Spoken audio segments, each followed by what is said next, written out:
must awake. As a very famous couplet goes, life is not only a reason to live. Life is not even only a treasures of breath. Life is early morning's feast. Life is early morning's feast. And the aim of life is to brighten up sun of east. From the land of great Gandhi, ambitious Ambani, and now a marvelous Modi, I am peace lover, paper presenter Pratik Mehta to present my views on forensic audit recent developments. Can you see this picture? The people working hard between hard rocks, mountains, and for what they are working to get an interesting element named as coal. And you know what they receive in return? They receive a salary of 2,000 or 5,000 per month and a very nice scam of rupees 186,000,000,000 and 0. For your simplification, 1.86 lakh crore rupees scam. Can you imagine? What is the name of that scam? Yes, exactly, Colgate scam. And we are not ending only this. Satyam, Colgate, NACL, and name any company, you will find lot many scams in last decades. Even on international level, Enron, Voltan, Tyco, and number of companies are involved in frauds and this kind of scams. So what is my topic? Forensic audit. And what is the need of this topic? So let us go to next slide. There is said that the main difference between today's villains, between fiction and reality, is that today's villains are using mouse and keyboard instead of using mask and gun. We have now gone in this digital world. So all these, what we were doing for years and years now happens only in just, one click. So this mouse and keyboard has ruined the life of we people.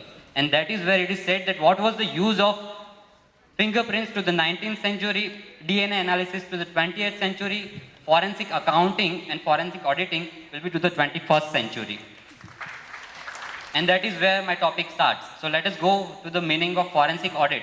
What is forensic audit? It is application of special skills. What special skills? In what? In accounting, auditing, finance, law and investigation. And for what? For what we are doing? We are doing it to collect, analyze and evaluate evidential matters. What evidential matters? Matters which are actually of use, for which we are finding frauds and scams. So evidential matters and to interpret and communicate findings in court of law. And why there is need of forensic audit? There is famous quote, on this earth there is enough for everyone's need but not enough for everyone's greed. Anyone knows who has said this? Yes, exactly, the great Mohandas Karamchand Gandhi. And from this I would like to say, and number of cases as I discussed, Satyam, Colgate, Commonwealth Games, and all these are, the main thing behind this is major accounting scandals, as I said, Satyam CWG. And manipulation in financial statements, the very reason of Satyam scam, manipulation in financial statements. Other thing is wrong practices carried over by white collar persons. White collar persons means those persons who are sitting at the edge of management, the top management and CFOs, CEOs. Wrong practices carried by white collar persons is the biggest reason behind these frauds and scams.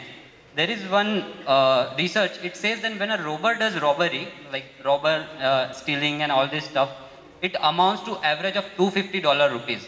And when a professional who is sitting at the top of management, when they are doing such kind of robbery, it amounts to average of just rupees 5 lakh dollars. So that is the quantum of frauds and scams which you can imagine. So now, who is forensic auditor? Who does all these things? Forensic auditor is an auditor by another name. But we say always, auditor is not a bloodhound, but forensic auditor is a bloodhound of bookkeeping, and he is having background in multiple fields like accounting, auditing, law, criminology, sociology, and psychology. Forensic auditor, if you say what are the characteristics of forensic auditor, he is having knowledge of accounting, he has ability to identify frauds, and he can go and do various kinds of investigative techniques and advanced knowledge of technology. As I said that mouse and keyboard are right now the tools by which we are doing frauds and scams. So advanced knowledge of technology, better use of psychology. From this better use of psychology, if chair allow, I would like to call 3 persons from audience. Please come, 3 persons. I want 3 persons from each side. Till that I will continue my presentation. Only 3 I want. better use of psychology, then interpersonal communication skills. Like whenever I am moving, when I will go in organization, if I will say that what fraud you have done, nobody will tell me that I have done this fraud. But interpersonal communication skills are that they are very useful in helping for this thing. This come. Another thing is legal system and court procedures. Whenever a forensic audit ends, there comes a legal procedure in which we are proving the fraud in court of law. Now, I am giving these three people some task.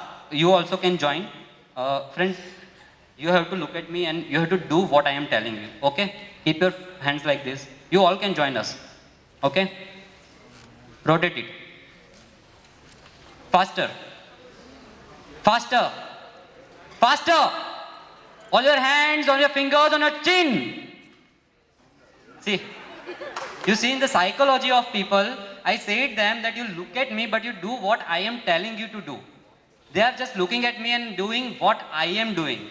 They are not doing what I have told them to do. This is the psychology of we human beings. Thank you, friends. Moving to the next slide. What are the detection techniques which are used by forensic auditor? One is off-balance sheet items. Off-balance sheet items means items which are not recorded in balance sheet on balance sheet date, but they are having huge impact if it crystallizes, like the contracts which have not yet been entered into. Then there is critical point auditing. Critical point auditing means a point where you see that something is diverting from the regular thing. So it is a critical point to identify frauds and scams. Then comes propriety audit. That means value for money, what we all do in government audits.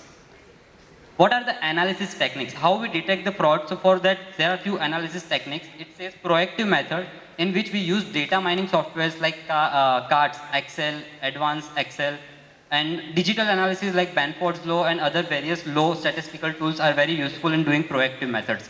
Then what is the reactive method? As I said, interpersonal communication skills are the basic thing which a forensic auditor requires. So these are the reactive methods, like by communication, we can go and talk with someone, and by involving that person in our talks, we can get some clues about frauds and scams. And there are in-house witnesses, that is like whistleblowers. So my topic is forensic audit recent developments. A forensic auditor has come in picture in last few years only. So what are the recent developments going on in forensic audit?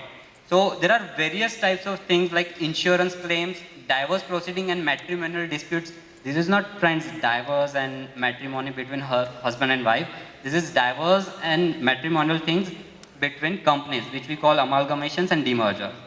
Then there comes white collar crime investigation, as I said, in Satyam. Then shareholders disputes, when there is a dispute between shareholders and management, then forensic audit took place.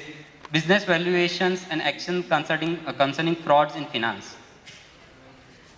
There is section 211 and 212 in Companies Act 2013, which has now come in force. It says SFIO has been framed. SFIO means Serious Fraud Investigation Office, in coordination with CBI, Income Tax Office, and other like Police Department, CID, CBI. We have formed one forum, which is the SFIO, which starts reporting and investigating on fraud. There are more than 800 cases filed in this SFIO, and Satyam is one of these cases. Satyam, Deccan Chronicle, there are various cases like this.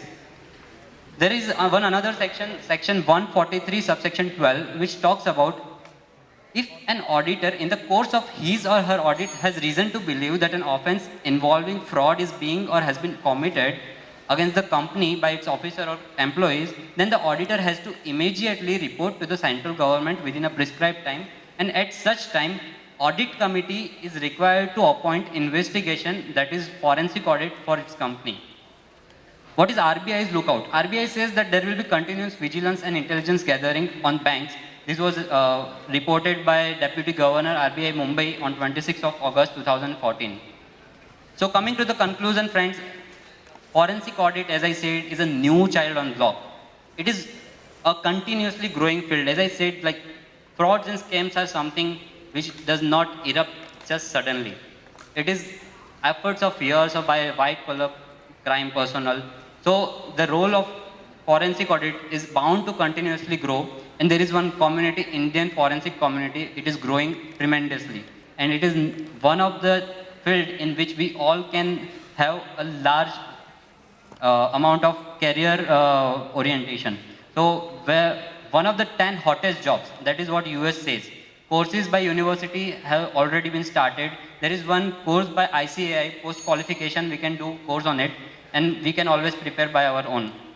At the end, to wind up, friends, I would like to say, if you can't fly, run. If you can't run, walk. And if you can't walk, friends, at least creep. Because it is said, at the end of every tunnel, there is a light. And I, Pratik Mehta, personally believe that success never goes away from you unless you move away from it. Thank you, friends. Thank you, Pratik, for the power-packed presentation.